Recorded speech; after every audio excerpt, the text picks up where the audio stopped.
Audio কথনে সবাইকে স্বাগত জানাচ্ছি। আজকে আমি আরো একটি নতুন উপন্যাস শুরু করতে যাচ্ছি। উপন্যাসটি হলো সমরেশ মজুমদারের লেখা প্রথম উপন্যাস। উপন্যাসটির নাম আপনারা নিশ্চয়ই সবাই জানেন। উপন্যাসটির নাম হলো 'দৌড়'। এই উপন্যাসটি আমি ৬টি পর্বে ভাগ করে পড়ব। আজকে আমি শুরু করছি প্রথম পর্ব দিয়ে।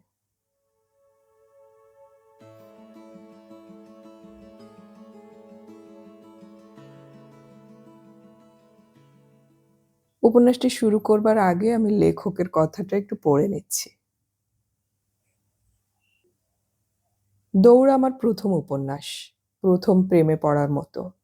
অথচ গল্প লিখছি অনেক দিন। কখনো মনে মনে, দেশ পত্রিকায় তো ১০ বছর। অদ্ভুত ব্যাপার, উপন্যাস লেখার কথা কখনো ভাবিনি। হয়তো কোনো কালেই লিখতাম না যদি একটি মানুষ না থাকতেন। তিনি শ্রী সাগরময় ঘোষ। স্নেহ, সহানুভূতি এবং অনুপ্রেরণা ঝর্ণার মতো এই হিমালয় সদৃশ মানুষটির কাছ থেকে হয়ে একদিন পেয়ে গেলাম। মাছেরা কি ঝর্ণার কাছে ঘুরে ফিরে কৃতজ্ঞতা জানায়? কি জানি। শুধু জানি ওদের জলজ বলা হয়ে থাকে। এবার আমি ফিরে যাচ্ছি মূল উপন্যাসে।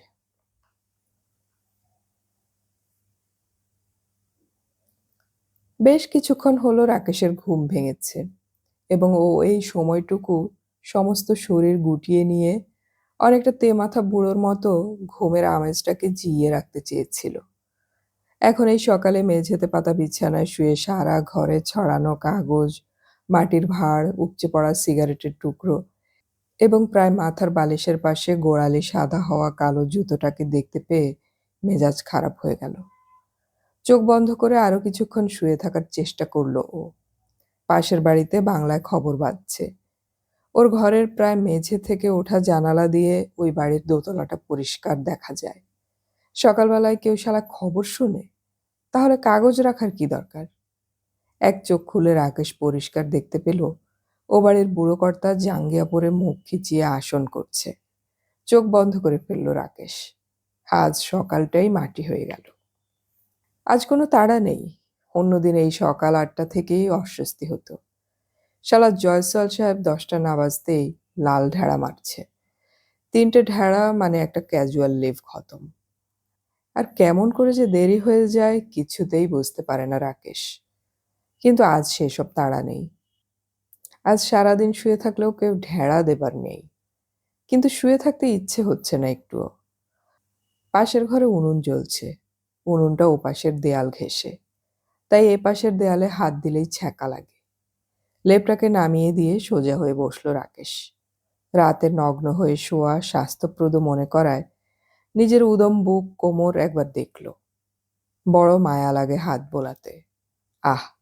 কোমরটাকে আলতো করে পাশের দেয়ালে ছোঁয়ালো।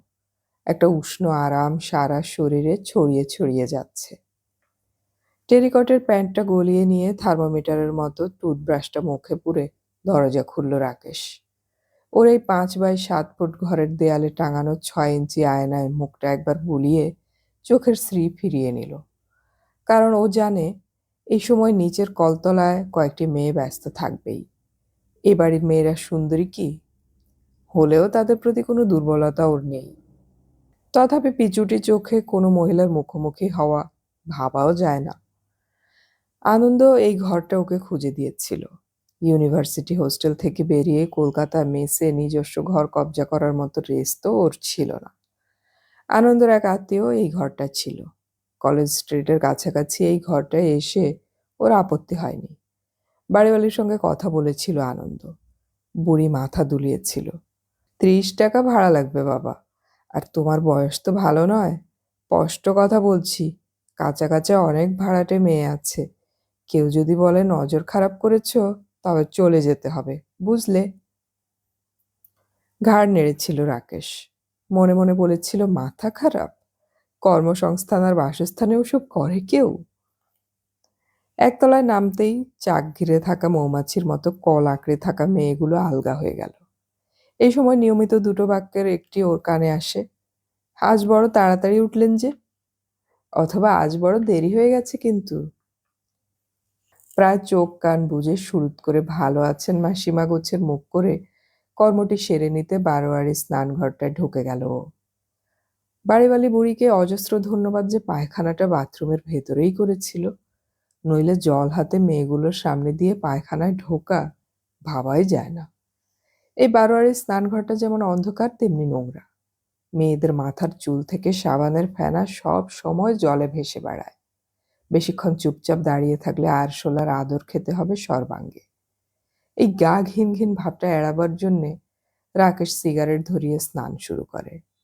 শুকনো গামছা দিয়ে ধরে মাঝে মাঝে কয়েকটা টান দিয়ে নেয়, অনেকটা ট্রলি গাড়ির বেগ কমে এলে পেছন থেকে ঠেলার মতো। ঘরে এসে একটা সিগারেট ধরালো রাকেশ। এখন কি করা যায়? সুহাসদাকে আজ ধরতেই হবে। কালকে যদি ওর অফিসে যাওয়া যেত, কিন্তু একদম মনে পড়েনি তখন। আসলে কাল দুপুর থেকে ওর সমস্ত চিন্তাভাবনা কেমন যেন অসাড় হয়ে যাচ্ছিল। কোনো কিছুই মাথায় আসছিল না। কেমন একটা ঘোরের মধ্যে সারাটা দিন কেটে গেল। অথচ গতকাল ওর ঢেঁড়া পড়েনি।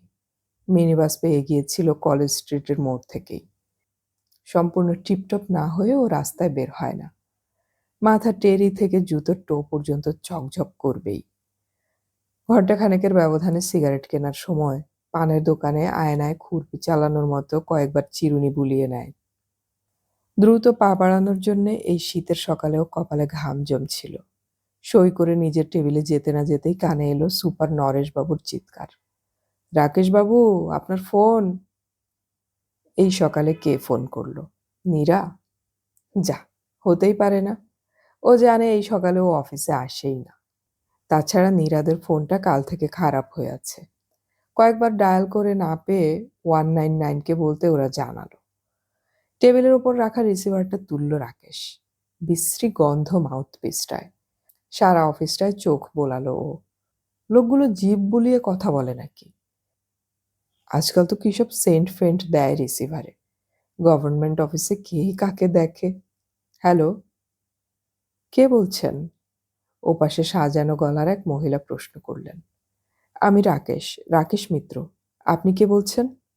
বিস্মিত হলো রাকেশ। শেষ পর্যন্ত তোমাকে পাওয়া গেল রাকেশ। প্রায় আন্দাজেই তোমাকে ফোন করলাম। কাল ডালহৌসি দিয়ে ট্যাক্সিতে যাবার সময় তোমাকে দেখলাম অফিসে ঢুকছো। টেলিফোন গাইড থেকে নাম্বার নিয়ে শেষ পর্যন্ত তোমাকে পেয়ে গেলাম। এত সুন্দর করে কেউ হাসতে পারে? কে? কে আপনি? আমি ঠিক। বিস্ময় বাড়ছিল ওর। এরকম গলার এরকম কথায় কাউকে ভাবা যায় না স্মৃতিতেও। সে কি, আমাকে চিনতে পারছো না? বাহ! ছোট্ট অভিমানের টোকা বাজলো গলায়। না। রিয়াকে মনে আছে? আবার হাসি। রিয়া? প্রায় চমকে উঠল রাকেশ। এক একটা নাম আছে, এক একটা মুখ আছে যা শুনলে বা দেখলে বুকের ভেতরটায় ধক করে ওঠে। নিঃশ্বাস বন্ধ হয়ে আসে আচমকা। নিজেকে সামলাতে সময় লাগে কিছুক্ষণ। হ্যাঁ, খুব আস্তে যেন নিজের সঙ্গে কথা বলল রাকেশ। আমি রিয়ার মা। মনে পড়েছে? হুম, তুমি যেরকমটি ভাবছো আমি সেরকমটি নই। আচ্ছা ঠিক আছে, শোনো, তোমার সঙ্গে আমার দরকার আছে, ভীষণ দরকার। তুমি তো জানো না ওর ব্যবসাটা আমি দেখছি। একটা গোলমালে পড়ে গেছি। তোমাদের অফিসের ব্যাপার। না বাবা, ফোনে বলা ঠিক হবে না। তুমি একবার আসবে লক্ষ্মীটি, প্লিজ। গলার স্বর সেতারের সব কটা তার ছুঁয়ে ছুঁয়ে এলো। আমি কি করব? রাকেশ বলল। তোমাকেই আমার দরকার। তুমি একটু সাহায্য করলে মনে হয় হয়ে যাবে। রাকেশ, তোমার সঙ্গে একসময় খারাপ ব্যবহার করেছিলুম না? সত্যি আমার খারাপ লাগতো তারপর। তুমি এসো, আজ বিকেলে আসবে? কি বললে? বেশ, তাহলে কাল যে কোনো সময়। আমি বাড়িতেই আছি। কথা রইল কিন্তু। জানো, রিয়া ভালো নেই। একদম ভালো নেই। এসো তাহলে, ছাড়ছি। ওপাশ থেকে কট করে শব্দটা শুনতে পেল রাকেশ। রিসিভারটা নামিয়ে খোলা জানালা দিয়ে প্রায় সকাল পেরোনো ডালহৌসিটাকে দেখল ও। রিয়া ভালো নেই। হাসল রাকেশ। রিয়ার মা ফোন করেছিলেন ভাবাই যায় না। চোখের জলের ব্যালান্স রাখতে পারেন মহিলা। দু কোণে টলটল করবে, কিন্তু এক ফোঁটাও গড়াবে না। 20-22 বছর বেমালুম চুরি করে ভদ্রমহিলা মেয়ের সঙ্গে জামা কাপড় পাল্টাপাল্টি করে পরেন। রিয়া শেষ পর্যন্ত ভালো নেই, সেই রিয়া। অন্যমনস্ক হয়ে নিজের সিটে ফিরল রাকেশ। একটা সিগারেট ধরিয়ে ধোঁয়াটা ছাড়তেই পিয়ন সামনে এসে দাঁড়ালো। বড় সাহেব আপনাকে ডাকছেন। যাচ্ছি, যাও। জয়সওয়াল সাহেবের সঙ্গে কাজের ব্যাপারে ওর কোনো যোগাযোগ নেই, তবু ডাকছেন কেন? পুরো হলঘরটা এখন ভরে গেছে, গুম গুম শব্দ চারপাশে।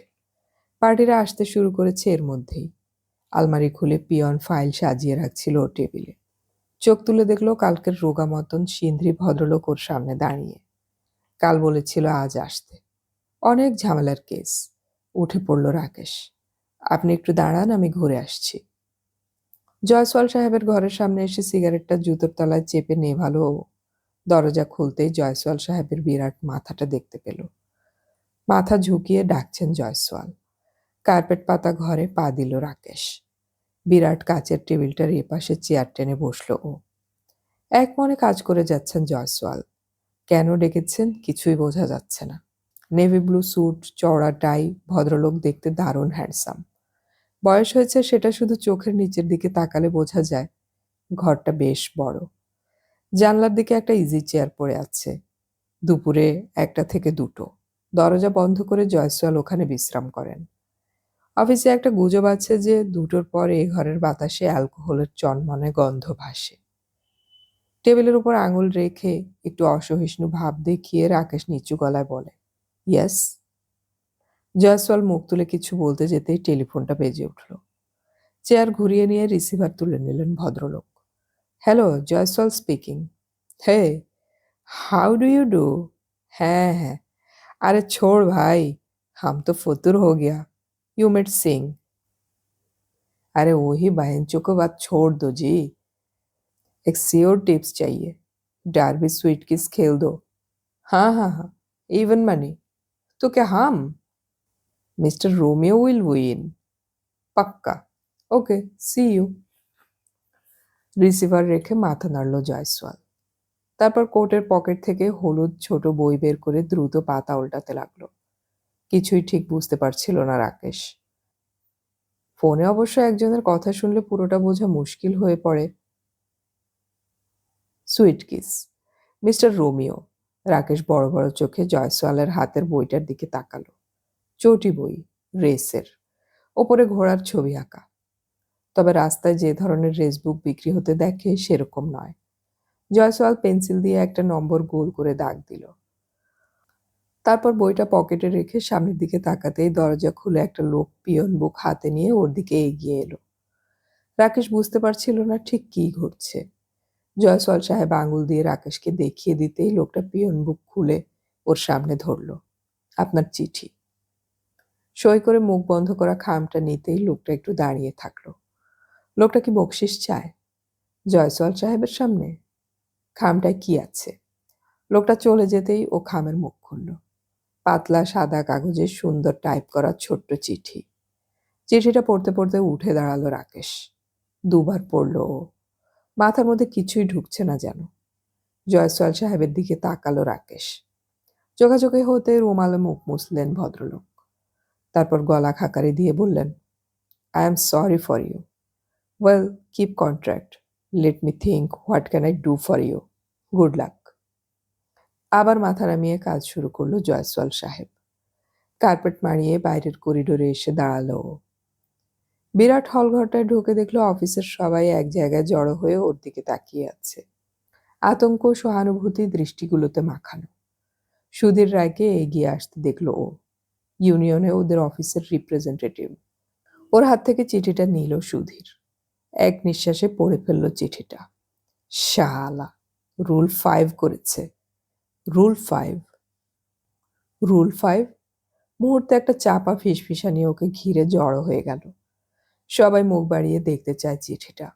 Your service is hereby terminated. Rule 5 করলো কেন? ভদ্রলোক কি পার্টি করতেন? যা, কোনো দিন ইউনিয়ন অফিসে যেতে দেখিনি। মিছিলেও যেত না। নিশ্চয়ই আন্ডারগ্রাউন্ড পলিটিক্স করত। পুলিশ রিপোর্ট ছাড়া রুল 5 হয় না। গুনগুন শব্দগুলো ছড়িয়ে যাচ্ছিল সারা ঘরে। সুপার নরেশবাবু চিঠিটা পড়লেন। কি করবেন ভাই? এই জন্যই তো আমি পার্টি করতে বলি না কাউকে। এখন তো আর গভর্নমেন্ট সার্ভিস আপনি পাবেন না। যাক, 1 মাসের বেতন দিয়ে দিতে বলেছে। মন্দের মধ্যে এটাই যা একটু আসার কথা। বিল করে দিব? আমি কোনো দিন পার্টি করিনি, অসহায়ের মতো বলল রাকেশ। যাহ, তা হয় কখনো? কেন চেপে যাচ্ছেন? পুলিশ এসব ব্যাপারে খুব পার্টিকুলার। নরেশবাবু হেসে চলে গেলেন। আপনাকে দেখে কিন্তু কোনো দিন ভাবিনি আপনি পলিটিক্স করেন। যা হোক কমরেড, রুল 5 এর এগেনস্টে কিছু করা যায় না। এর আগে অন্তত 8টা কেস আমাদের মেনে নিতে হয়েছে। তবু আমি ইউনিয়নের অফিসে ফোন করছি। একবার হাতটা ধরে সুধীর টেলিফোনের টেবিলের দিকে চলে গেল। কেমন একটা অসহায় ভাব ছড়িয়ে পড়ছিল মনের মধ্যে। দাঁড়িয়ে থাকতে কষ্ট হচ্ছিল রাকেশের। ভিড় ঠেলে ও নিজের চেয়ারে ফিরে এলো। সবাই এমনভাবে দেখছে ওকে যেন শহীদ হয়ে গেছে। সেই সিন্ধ্রি ভদ্রলোক এখনো দাঁড়িয়ে। রাকেশের কাছে ওর ফাইল। কিন্তু একটা ব্যাপার হয়েছে আঁচ করে লোকটা একজনকে ফিসফিসিয়ে জিজ্ঞাসা করলো, ক্যা হুয়া? জবাব শুনে রাম রাম বলে ঘুরে হাঁটতে শুরু করলো দরজার দিকে। ভিড়টা সামনে থেকে সরে গেল। রাকেশ বুঝলো সবাই তার দিকে তাকিয়ে আছে। এখনো কি করতে পারে? কেঁদে ফেলতে পারে, চিৎকার করে বলতে পারে, আমি কেন, আমার 14 পুরুষে কেউ পলিটিক্স করেনি। অথবা চুপচাপ মেনে নিতে পারে। বোধহয় শেষেরটাই সবচেয়ে ভালো। এই চেয়ার এবং টেবিল, টেবিলের ড্রয়ার, অদ্যই শেষ রজনী। কাল থেকে অন্য কেউ বসবে। কাল থেকে সে একদম বেকার। ভাবাই যায় না। অবশ্য 1 মাসের মাইনে পাওয়া যাবে। আপাতত 1 মাস নিশ্চিন্ত। পুরো 30টা দিন। ড্রয়ার খুলল রাকেশ। একটা ছোট্ট ডায়েরি, যার মধ্যে অফিসের নোটই বেশি। কয়েকটা ফোন নাম্বার আর নাম লেখা। একবার চোখ বোলালো ও। কয়েকটা কাগজ ডায়েরির ভাঁজে রেখে উঠে দাঁড়াতেই সুধীর প্রায় দৌড়ে এলো। চলুন, তাড়াতাড়ি চলুন, ইউনিয়ন অফিসে যেতে হবে এক্ষুনি। আপনি বললেন রুল 5 এর এগেনস্টে কিছু করা যায় না। রাকেশ কিছু বলতে হয় তাই বলল। যায় না, তবু চেষ্টা করতে দোষ কি? সুধীরের সঙ্গে টেবিলগুলো পেরিয়ে আসার সময় নরেশবাবুর ডাক কানে এলো রাকেশের। শুনুন, কাল একবার আসবেন, বিলটা কবে পাশ হবে খোঁজ নিয়ে যাবেন। ঘাড় দোলালো ও। যেন একটা সাধারণ ব্যাপার। কিছু টাকা ধার চেয়েছে রাকেশ। নরেশবাবু দিচ্ছেন, এমন একটা ভাব আর কি। দরজার গোড়ায় পিয়নটা দাঁড়িয়ে। লোকটার বাড়িতে 11 জন খাইয়ে। বেচারা মাইনে পায় 200 টাকা। ওর কাছে বোধহয় টাকা 40-এর মতন পাবে রাকেশ। চললেন বাবু? লোকটা হাত কপালে তুলল। হাসল রাকেশ। ভালো থেকো সুবন্ধু। সুধীরের সঙ্গে রাকেশ হেড অফিসে যেতেই টের পেল খবরটা এখানেও ছড়িয়েছে। সুধীরের পরিচিত একজন করিডোরে দেখা হতেই বলল, কি সুধীর, শুনলাম তোমাদের অফিসে রুল 5 হয়েছে। একটু অস্বস্তি নিয়ে সুধীর ঘাড় নাড়ল। নকশাল নাকি? কি জানি, বলে সুধীর ওকে নিয়ে ইউনিয়ন অফিসে ঢুকে পড়ল। রাকেশ দেখলো 4 জন একটা টেবিল ঘিরে বসে আছে। একজনকে চিনতে পারল ও। ইউনিয়নের সেক্রেটারি। ভদ্রলোক রাকেশকে দেখলেন। সুধীর বলল, অনিলদা, এই রাকেশ। অনিলদা রাকেশকে বসতে বললেন। একটাই চেয়ার খালি ছিল। রাকেশ বসল না। জানেন নিশ্চয়ই, রুল 5 এর বিরুদ্ধে আমরা আইনত কিছু করতে পারি না। কারণ কোনো কর্মচারীর অতীত নিয়ে আমরা কন্ট্রোলারকে চাপ দিতে পারি না। আপনার খবর পেয়েই আমি কন্ট্রোলারদের সঙ্গে দেখা করেছিলাম। পুলিশ রিপোর্ট দিয়েছে যে আপনি উইথ আর্মস মন্ত্রীদের মারবার জন্য একদা ঘোরাফেরা করেছেন। যদিও প্রমাণাভাবে ধরা যায়নি। রিপোর্টের মধ্যে কন্ট্রাডিক্টরি আছে, কিন্তু কন্ট্রোলার কোনো রিস্ক নিতে চান না। অবশ্য উনি বলেছেন যে পুলিশ যদি রিপোর্ট উইথড্র করে তবে উনি রুল 5 তুলে নেবেন। সুধীর বলল, পুলিশ কি রিপোর্ট উইথড্র করে? অনিল ঘাড় নাড়লেন। আমার জ্ঞানত না, তবে কন্ট্রোলার 1 মাস সময় দিয়েছেন। আজকে হলো 10, 9th মার্চ বিকেল অবধি সময় আছে। রাকেশবাবু, আপনার জানাশোনা কোনো মন্ত্রী যদি থাকে তবে তাকে ধরুন। চুপচাপ বেরিয়ে এসেছিল রাকেশ। অনিলদা অবশ্য যোগাযোগ করতে বলেছেন। দিল্লিতে মার্সি পিটিশন পাঠাবেন। বিরাট 10তলা বাড়িটার বাইরে এসে রাকেশের মনে পড়ল ও অনেকক্ষণ সিগারেট খায়নি। পকেট থেকে সিগারেট বের করতে গিয়ে ডায়েরিতে হাত পড়ল। ডায়েরিটা খুলে সেকশন সাবসেকশন লেখা নোটসগুলো দেখে একটানে ছুঁড়ে দিল ওপরে। ফরফর করে উঠতে উঠতে সেটা একটা ট্রামের ছাদে গিয়ে পড়ল। রাকেশ দেখল ট্রামের জানালায় বসা কিছু লোক চকিতে হাঁ করে উঠে দাঁড়িয়েছে। বেচারারা কি ভাবছে বোমা পড়ল? গম্ভীর মুখে হাঁটতে লাগলো রাকেশ। হাঁটতে হাঁটতে ধর্মতলার ট্রাম গুমটির কাছে এসে হঠাৎ নীরার কথা মনে পড়ে গেল ওর। সঙ্গে সঙ্গে বুকের ভেতরে কেমন দম ধরল রাকেশের। পকেট থেকে 3টে 10 পয়সা বের করে টেলিফোন বুথের সামনে দাঁড়ালো ও। নীরাদের ফোন সারানো হয়েছে কি? নীরা কি এখনো ঘুমোচ্ছে? এখন এই দুপুরবেলা নীরাকে ঘুমোতে বলেছে ডাক্তার। টেলিফোন বুথের মধ্যে এক মহিলা দাঁড়িয়ে কানে রিসিভার চেপে দুলছেন। বাইরে থেকে কোনো কথা শুনতে পাচ্ছিল না ও। 3 মিনিট হয়ে গেল। মেয়েরা একবার ফোন ধরলে ছাড়তেই চায় না। কার সঙ্গে কথা বলছেন? প্রেমিক ট্রেমিক হলে তো হয়েই গেল। এই দুপুরবেলা কোনো মেয়ে টেলিফোনে প্রেম করার জন্য ধর্মতলায় আসে? নাকি ছেলেটার আসার কথা ছিল অথচ আসছে না দেখে মেয়েটা ফোন করছে? আহ, জ্বালাতন! রাকেশ দেখলো ওর পেছনে এক মারোয়াড়ি ভদ্রলোক লাইন দিয়েছেন। না, আর ভদ্রতা করা যায় না। রাকেশ টেলিফোন বুথের দরজাটা ফাঁক করে মুখটা ঢোকাতেই দেখতে পেল বছর 35-এর এক মহিলা রিসিভার কানে ধরে চোখ বন্ধ করে কাঁদছেন। কয়েক সেকেন্ড দেখল রাকেশ। ভদ্রমহিলা কোনো কথা বলছেন না। ওপাশ থেকে কেউ কিছু বলছে বলেও মনে হচ্ছে না। কেমন অস্বাভাবিক গলায় রাকেশ বলে ফেলল, আপনি কাঁদছেন? চমকে উঠল ভদ্রমহিলা। রিসিভারটা চট করে ওপরে রেখে 5 আঙ্গুলে মুখ মুছে হনহনিয়ে বেরিয়ে গেলেন রাকেশের পাশ দিয়ে। রাকেশ দেখল ভদ্রমহিলা ক্রমশ ভিড়ের মধ্যে মিশে যাচ্ছেন। বুথের মধ্যে ঢুকে পড়ল রাকেশ। রিসিভারটা উপরে পড়ে আছে, কানের কাছে আনলো। হ্যালো, হ্যালো, সীতা, সীতা কথা বলছো না কেন? হ্যালো। আর্তনাদের মতো একটা পুরুষ কণ্ঠ শুনতে পেল রাকেশ। আপনার সীতা চলে গিয়েছেন বলে লাইনটা কেটে দিল। মেয়েরা এত অল্পে কাঁদে? অবশ্য কাঁদলে এক একটা মেয়েকে দারুণ দেখায়, বিশেষ করে চোখ দুটো যদি নীরার মতো হয়। বুক থেকে একটা নিঃশ্বাস বের হলো রাকেশের। নীরাকে যে কত দিন দেখেনি। একবার ডায়াল করতেই ওপাশে যেন জল তরঙ্গ ভেজে উঠল। এমন আজব ব্যাপার এখনো ঘটে। রাকেশ ভেবেছিল আজও 199-এ ডায়াল করতে হবে, কিন্তু তার বদলে ও ছোট্ট একটা নরম স্বর শুনতে পেল। হ্যালো, আমি বলছি। অফিস থেকে করছো? না, এসপ্ল্যানেড থেকে। কেন, অফিস পালালে? না। তবে কেমন আছো? ভালো। ডান হাতের ব্যথাটা সেরে গেছে? হ্যাঁ। তুমি কেমন আছো? আমি এই আর কি। শোনো, হয়েছে। আমি আমি কি কখনো পলিটিক্স করতাম? পলিটিক্স? কেন? আমার চাকরিটা আজ চলে গেল। সে কি? ওরা মানে পুলিশ রিপোর্ট দিয়েছে আমি নাকি অ্যাক্টিভ পলিটিক্স করি। আর কি মেরো না। সত্যি? এখন কি করবে? দেখি।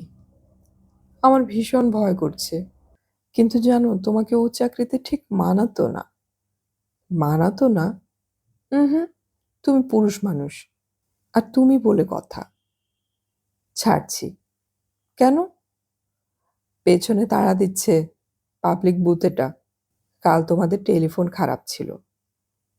কাল করবে তো? দেখি। আমার জন্য তোমাকে ছাড়ছি। একটা ফোপানের শব্দ কানে আসতে রিসিভার নামিয়ে রাখলো রাকেশ। সঙ্গে সঙ্গে দরজা খুলে মারোয়ারি ভদ্রলোক মুখ বাড়াতেই ও বেরিয়ে এলো। বেশ সহজ লাগছে এখন। সারাদিনের এই সময়টুকু রাকেশ সৎ। এখন কোনো ছলনা নেই, কোনো ফর্মুলা নেই। সিগারেট ধরালো রাকেশ। স্পষ্ট মনে আছে কলেজের প্রথম 2 বছরের নীরাকে। মফস্বলের ছেলে রাকেশ হোস্টেল থেকে প্রথম যে মেয়েকে বন্ধুর মতো পেয়েছিল সে নীরা। তারপর নীরার সেই অসুখ। দীর্ঘদিন ধরে চেষ্টার পর নীরা 22 বছরের যৌবন শরীর নিয়ে নিম্নাঙ্গ শুকিয়ে বিছানায় লেপ্টে আছে। থাকবে সারা জীবন। শুধু 2টো হাত আর মুখ ছাড়া সব অচল। ক্রমশ হয়তো ফুরিয়ে যাবে সেটুকুও। আর কোনো হাত হয়তো প্রতিদিন অপেক্ষা করবে না রিসিভারটা তুলে নিতে এবং এত সহজভাবে নিজের সব কথা বলার। আর কেউ থাকবে না কোথাও। আমি নীরাকে ভালোবাসি এবং এটাও ঠিক, নীরাকে নিয়ে সারা জীবন কাটানোর কথা একবারও ভাবি না। তবু নীরার কাছে কিছু বললে নিজেকে খুব ভারমুক্ত বলে মনে হয়। কেন? হনহন করে হেঁটে গেল রাকেশ। দুপুরের ধর্মতলার হকার আর ভিড় ঠেলে অযথা হাঁটল খানিকক্ষণ। আমাকে মানায় না এই চাকরিতে। হাসি পেল ওর। আমাকে কিসে মানায়? কিসে? কি মশাই, হাসছেন কেন? একটা বুড়ো মতো হকার ওকে বলতেই ও ঘুরে দাঁড়ালো। যা বাবা, শেষ পর্যন্ত এটা তার কি হলো? রাস্তায় হাঁটতে হাঁটতে একা একা হাসছে। দ্রুত চৌরঙ্গি রোড পার হয়ে রাকেশ ইউসিস লাইব্রেরিতে ঢুকে গেল। আহ, নতুন বইয়ের কি দারুণ গন্ধ! আগে যখন আসতো তখন এদের রিসেপশনিস্ট মহিলার দিকে ওরা হাঁ করে তাকিয়ে থাকতো। আজ তাকে দেখতে পেল না। একটা রঙিন ম্যাগাজিন খুলে বসলো। পাতা উল্টাতে উল্টাতে একটা কালার ছবিতে ওর চোখ আটকে গেল। একটা রায়টের দৃশ্য। সাদা মুখো আমেরিকান পুলিশ তেড়ে আসছে রাইফেল উঁচিয়ে, আর একটা নিগ্রো মেয়ে শরীর বেঁকিয়ে হাতের বই ছুঁড়ে মারছে তাদের দিকে। বইটা এখন শূন্যে ঝুলছে। কি বই ওটা? এখন এই সকালবেলায় খুব অসহায় বোধ করল রাকেশ। আজ আর কিছুই করার নেই। এখন কোনো বন্ধুকেও পাওয়া যাবে না। সবাই একটা না একটা চাকরিতে ঠিক লেগে গেছে। কাল অবধি রাকেশেরও ছিল, অথচ আজ কোথাও যাবার জায়গা নেই। তবু চৌরাস্তার মোড়ে এসে একটা সিগারেট ধরালো রাকেশ। এখন মর্নিং স্কুল ছুটি হয়েছে। বাস স্ট্যান্ডে দাঁড়িয়ে ৩২ দাঁতে পান চিবানোর মতো ডাঁটো মেয়েগুলোকে দেখল ও। কলেজে পড়তে এই প্রায় ফ্রক ছাড়তে যাওয়া মেয়েগুলোকে দেখলে বুকের মধ্যে কেমন করত। এই সময়টায় ওদের পায়ের গোছায় মাংস লাগে, থাই ভারী হয়। কলেজে পড়তে এদিকে তাকালেই বুক টিপ টিপ করত। এখন খুব সহজ চোখে দেখল রাকেশ। মনের মধ্যে একটু আলোড়ন হলো না, বরং মেয়েগুলোকে বড় ছোট, বড় কচি মনে হলো। একে কি স্নেহ স্নেহ বলে? একদল মেয়ে ওর পাশ ঘেঁষে যাবার সময় বলে গেল, কেমন হাঁ করে দেখছে দেখ। যাস শালা, এইটুকুনি পুচকি মেয়ে, কি বাক্যি শোনালে মা! হঠাৎ একটা কথা মনে পড়ে যেতে হেসে ফেলল রাকেশ। প্রত্যেক পুরুষ মানুষের মতোই ওরও একটা ছোট্ট স্মৃতি আছে। ১৩-১৪ বয়সের স্মৃতি সেটা। মেয়েটার মুখও আজ স্পষ্ট মনে পড়ে না। চোখটা কেমন ছিল ভাবতে ভাবতে চিবুকের আদলটা হারিয়ে যায়। মফস্বল শহরের অন্ধকার নামা এক সন্ধ্যায় মেয়েটি হঠাৎ তাকে জড়িয়ে ধরেছিল। অবশ্য তার আগে সেই ১৫-১৬ বছরের প্রায় শাড়ি ধরতে যাওয়া মেয়েটি তাকে দেখে অনেকবার হেসেছে, গুনগুনও করেছে, এবং বোকার মতো। এখন মনে হয় গর্দভের মতো ও যখন মেয়েটাকে নিয়ে কি করবে ভেবে পাচ্ছিল না, তখন কানের কাছে ফিস ফিস করে মেয়েটি বলেছিল, এই, আমার মিন্স হয়নি। কথাটার মধ্যে এমন একটা সুর ছিল যে রাকেশ সরে দাঁড়িয়েছিল। মেয়েটার কিছু একটা হয়নি এটা ভেবে ওর খারাপ লেগেছিল। সত্যি, সেই মুহূর্তে ও যদি জিনিসটা কি তা জানতো তাহলে তখনই এনে দিতে পারতো যেন। অথচ সে বুঝতেই পারছিল না ব্যাপারটা কি। বাড়িতে একটা এইটি দেবের ডিকশনারি ছিল বাঁধাই করা। কয়েকটি শব্দের বাংলা অর্থ সেই বয়সটার চোরের মতো ও দেখত তাতে। যদ্দূর মনে আছে রাকেশ ডিকশনারিতে প্রথম শব্দ দেখে লাভ। লাভ মানে ভালোবাসা। I love you. ক্লাস 7-এর ছাত্র রাকেশ চিলেকোঠার ঘরে বসে আকাশের দিকে তাকিয়ে বলেছিল। তারপর ইংরেজি শব্দ পেলেই ও ছুটে যেত এইটি দেবের কাছে। কিন্তু এই মেয়েটি যে শব্দটা বলল, ডিকশনারিতে তার তল্লাশ পেল না ও। তখন যে কি খারাপ লাগতো! ব্যাপারটা না বোঝা অবধি শান্তি লাগতো না। চলন্তিকা হাতে ঘেঁটে চলন্তিকা হাতে পেয়ে ঘেঁটেছিল ও। না, শব্দটা নেই। এদিকে মেয়েটির দেখা পাওয়া যাচ্ছিল না কিছুতেই। ও বাড়িতে একটা কিছু হয়েছে টের পাচ্ছিল ও। তারপর একদিন শুনল মেয়েটি চলে গেছে কলকাতায়, মামার বাড়ি। তখন খুব খারাপ লেগেছিল ওর। যতটা মেয়েটা চলে যাওয়াতে তার চেয়ে বেশি একটা শব্দ অচেনা থেকে গেল বলে।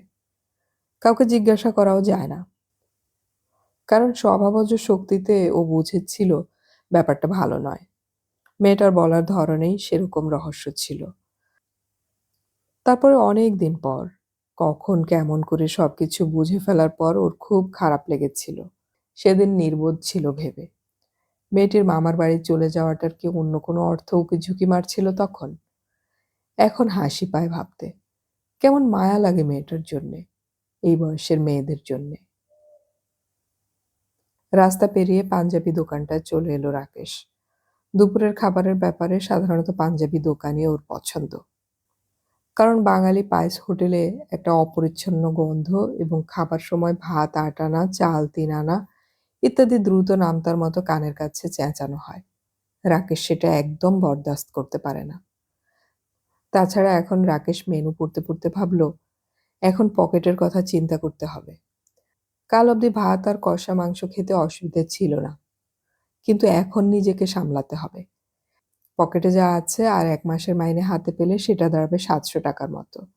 ৭০০ টাকায় কদিন চলবে? ২ মাস? নাহ, ২ মাস পরে না খেয়ে থাকার কথা চিন্তাই করা যায় না। রুটি আর তড়কা বলল রাকেশ। ১ টাকায় হয়ে যাবে। পেঁয়াজ আর লেবুর রস ছড়ানো তড়কা খেতে খেতে মাংসের ঘ্রাণ পেল রাকেশ।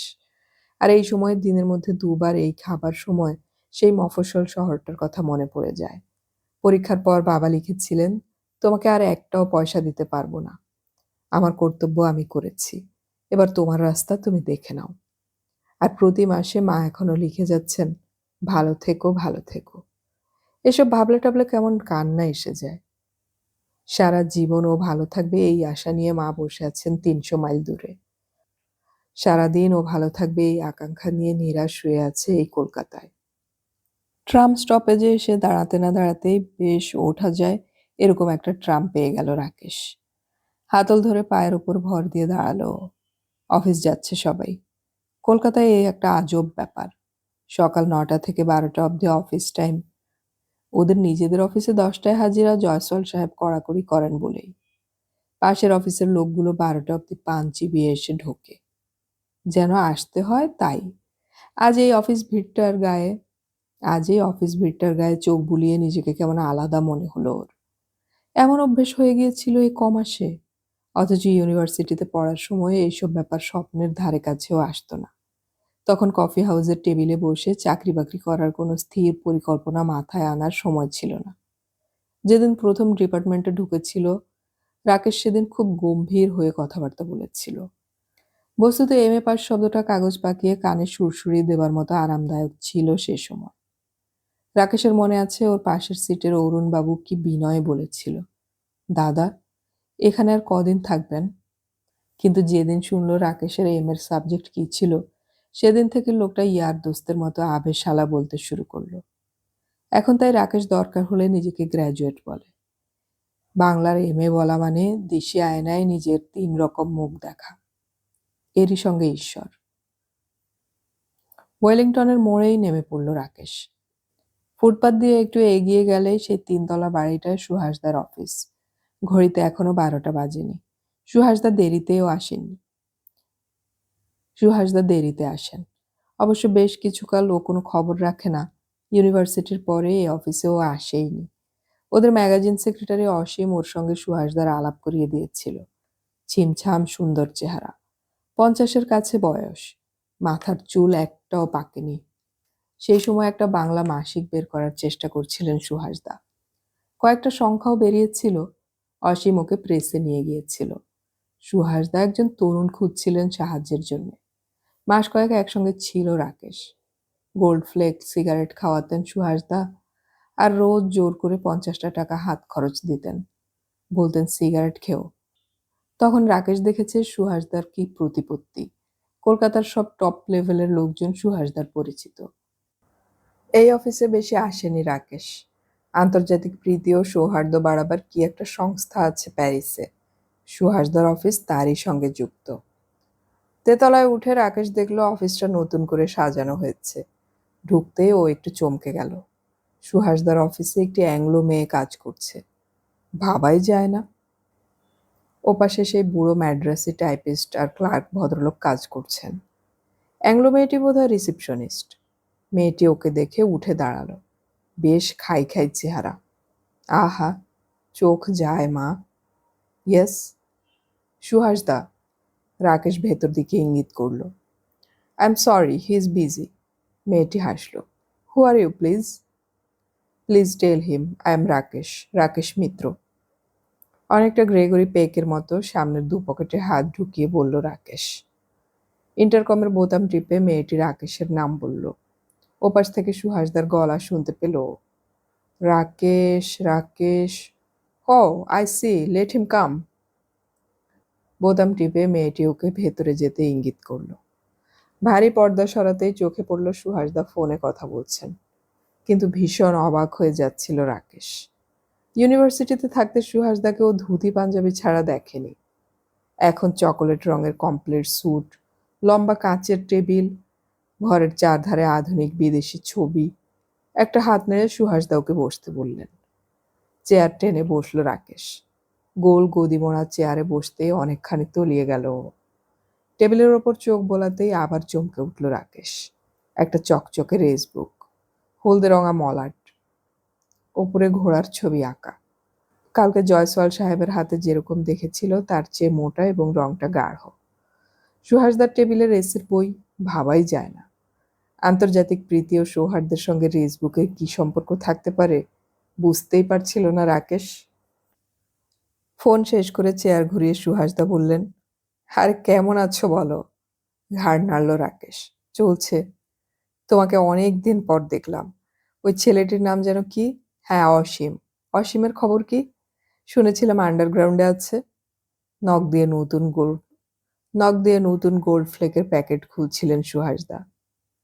আমি ঠিক জানি না, অনেকদিন যোগাযোগ নেই। সুহাসদার বাড়ানো হাত থেকে সিগারেট নিল রাকেশ। বলো, কি মনে করে হঠাৎ? আমার একটু তাড়াতাড়ি আছে। টেবিল থেকে রেসবুকটা তুলে পকেটে রাখলেন সুহাসদা। হঠাৎ কেমন হয়ে গেল রাকেশের। ও ঠিক বুঝতে পারছিল না কি করে এই মুহূর্তে বলা যায়। সুহাসদা, আমার চাকরি চলে গেছে। পুলিশ নিশ্চয়ই ভুল রিপোর্ট দিয়েছে সুহাসদা। আমি কোনোদিন পলিটিক্স করিনি। সুহাসদা, আপনি আমাকে বাঁচান। আপনার অনেক ইনফ্লুয়েন্স। কি ভাবছো, জরুরি কিচ্ছু? সুহাসদা ঝুঁকে বললেন। বলেই ফেলি।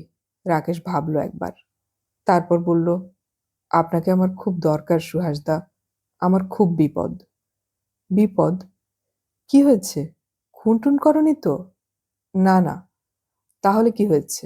খুব নার্ভাস আছো মনে হচ্ছে। কিন্তু আমার যে... ঘড়ি দেখল সুহাসদা। ও মাই গড, আর ৮ ঘন্টা আছে। ট্যাক্সি পেলেই হয়। তুমি এখন কি করছো? মানে কোথায় যাচ্ছ? উঠে দাঁড়ালেন সুহাসদা। আমি মানে কিছু করার নেই আমার। আমতা আমতা করল রাকেশ। কিছু করার নেই? একটু ভাবলেন সুহাসদা। তুমি যাবে আমার সঙ্গে? কোথায়? অবাক হলো রাকেশ। সুহাসদা জরুরি কাজে যাচ্ছেন। ওর সঙ্গে গিয়ে কি করবে? ততক্ষণে প্রায় দরজার কাছে চলে গেছেন সুহাসদা। ঘাড় ঘুরিয়ে ডাকলেন, আরে দাঁড়িয়ে কেন? চলে এসো, কুইক। যেতে যেতে তোমার কথা শুনবো। হিন্দ সিনেমার সামনেই ট্যাক্সি পেয়ে গেলেন সুহাসদা। ট্যাক্সিতে বসেই সুহাসদা বললেন, রেস কোর্স, জলদি যাইয়ে সর্দারজি। রাকেশ এতক্ষণে বুঝতে পারলো ওরা কোথায় যাচ্ছে। কেমন একটা অস্বস্তি আর সেই সঙ্গে কৌতূহল টের পেল রাকেশ। আজ এই বছর ও কলকাতায় আছে। রেস কোর্সে যাওয়ার কথা মনেই আসেনি একবারও। রেস শব্দটার মধ্যে কি গোপন অপরাধবোধ সংস্কারে জড়ানো আছে? ঠিক পরিষ্কার করে চেঁচিয়ে বলা যায় না আমি রেসে যাচ্ছি। সুহাসদার দিকে তাকালো রাকেশ। সেই সুহাসদা। সেই সুহাসদা এখন চকোলেট স্যুট পরে ট্যাক্সির জানালায় হেলান দিয়ে রেসবুকের পাতা উল্টে যাচ্ছেন এক মনে। ধর্মতলার মোড়ে এসে দেখলো অনেকেই হাত তুলে ট্যাক্সি থামাতে চাইছে। প্রথমে অবাক হলেও পরে বুঝলো রাকেশ, প্রত্যেকেই রেস মাঠে যাবে বলে ট্যাক্সি থামাতে চাইছে।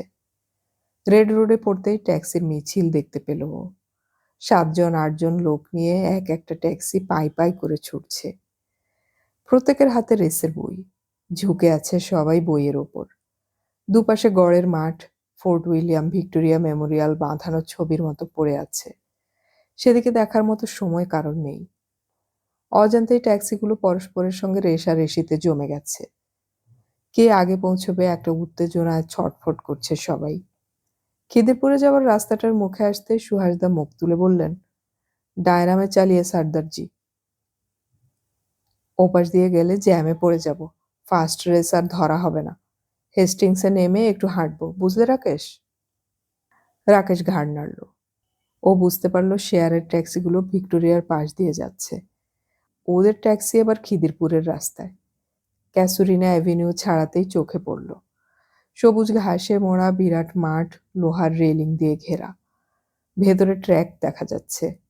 অনেক দূরে গ্যালারির মতো পরপর কয়েকটা বাড়ি দেখতে পেল ও। তুমি এর আগে কখনো রেসকোর্সে এসেছো? সুহাসদা বই বন্ধ করে সিগারেট ধরালেন। ঘাড় নাড়ল রাকেশ। গুড। দেখি তুমি কিরকম লাকি। হ্যাঁ, তুমি বিপদের কথা বলছিলে। পুলিশের ব্যাপার নাকি? না, ডাইরেক্টলি না। আমার চাকরি। কোথায় চাকরি করো তুমি? সুহাসদা ট্যাক্সিটা থামাতে বলল এবার। মুরগির খাঁচার দরজা খুললে খুদে মুরগিগুলো যেমন দৌড়ে দৌড়ে বেরিয়ে আসে, লোকগুলি তেমনি ছুটছিল। রাকেশ অফিসের নাম বলল। খাঁচার দরজা খুললে খুদে মুরগিগুলো যেমন দৌড়ে বেরিয়ে আসে, লোকগুলো কেউ কোনো দিকে তাকাবার সময় পাচ্ছে না যেন। ফুটপাত ছাড়িয়ে কুষ্ঠরোগী, অন্ধভিকিরি চিৎকার করছে। তাদের শরীরগুলো কি দক্ষতায় বাঁচিয়ে দৌড়াচ্ছে সবাই। কয়েকজন লোক ভিড় করেছে এক জায়গায়। পাশ দিয়ে যাবার সময় উঁকি মেরে দেখল রাকেশ। ওখানে কুলো পড়া হচ্ছে। ভাগ্য জেনে নিচ্ছে বোধহয় সবাই। বিরাট কিউ পড়ে গেছে। সুহাসদার পেছনে দাঁড়িয়ে রাকেশ। পরপর ৬-৭টা কাউন্টার। পোশাক দেখে প্রত্যেকের পকেটে ভালো মালকড়ি আছে বোঝাই যায়। সুহাসদা ঘন ঘন ঘড়ি দেখছিলেন। চোখাচোখি হতেই বললেন, না, ফার্স্ট রেস পেয়ে যাব মনে হচ্ছে। বুঝলে, এটা হলো গ্র্যান্ড এনক্লোজার। পাশে আরেকটা এন্ট্রেন্স আছে। এন্ট্রি ফি কম সেটাতে। অসুবিধা অনেক, তাই ঢালাও ব্যবস্থা। পানওয়ালা রিকশাওয়ালা ঢোকে তাই। কাউন্টারের সামনে এসে রাকেশ দেখতে পেল টিকিটের দাম লেখা আছে। Gents 15, ladies 10।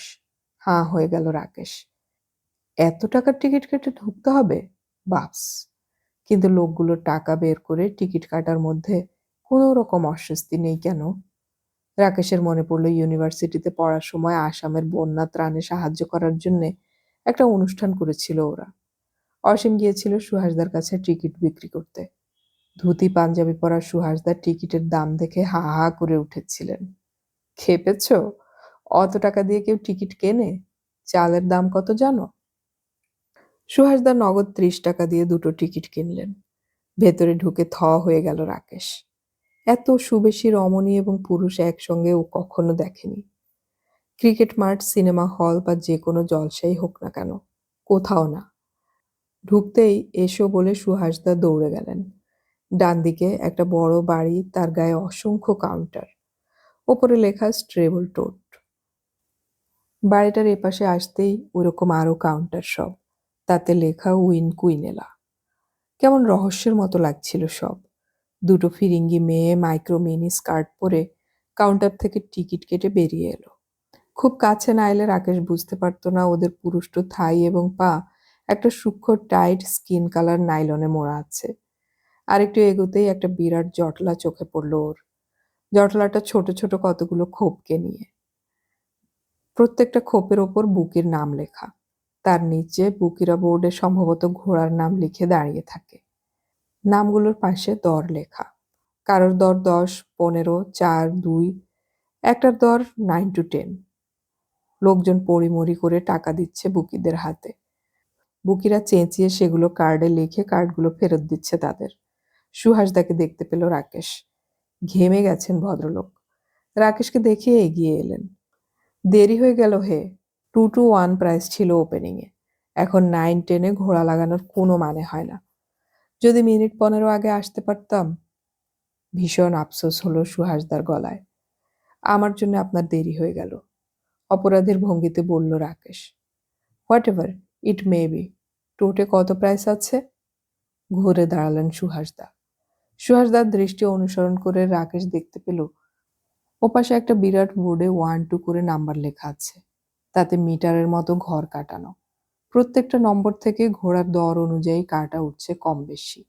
তা থেকে বোঝা যায় সবচেয়ে কম দরের ঘোড়াটা 10 টাকায় 11 টাকা দেবে। বোধহয় এটাই সুহাসদার পছন্দের ঘোড়া। সবচেয়ে বেশি দরেরটা 10 টাকায় 1000 টাকা দেবে। কিছুই বুঝতে পারছিল না রাকেশ। ও দেখলো একটা মোটা মতো লোক, বোধহয় সিন্ধ্রি হবে, ঘুরে ঘুরে বুকিদের 2000 বলে যাচ্ছে। লোকটার মাথার উপর হাত তোলা, তাতে 3টে আঙুল বের করা। বুকিরা বলছে 2000 to 1800 মিস্টার মাঙ্গোয়ানি। রাকেশ অবাক হয়ে বলল, লোকটা কি করছে সুহাসদা? সাউট বেট করছে, পরে অ্যাকাউন্ট থেকে অ্যাডজাস্ট করবে। মাঙ্গোয়ানি যখন লাগাচ্ছে তখন 3 নম্বরের মার নেই। টাকার কুমির লোকটা। লাগাবো নাকি রাকেশ? যাহ, হাফ মানি হয়ে গেছে। শালা, চল বাসি মুখে রেস দেখি।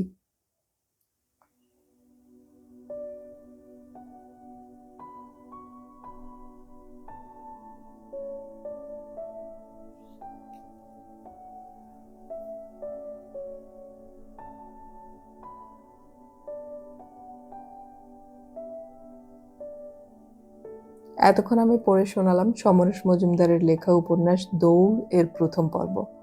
উপন্যাসের বাকি পর্বগুলো আমরা খুব শীঘ্রই আপলোড করার চেষ্টা করব, শোনার আমন্ত্রণ রইল। পরবর্তী পর্ব আপলোড হওয়ার সাথে সাথেই নোটিফিকেশন পেতে হলে আমাদের সাবস্ক্রাইব বাটনের পাশের বেল আইকনটি চেপে রাখুন।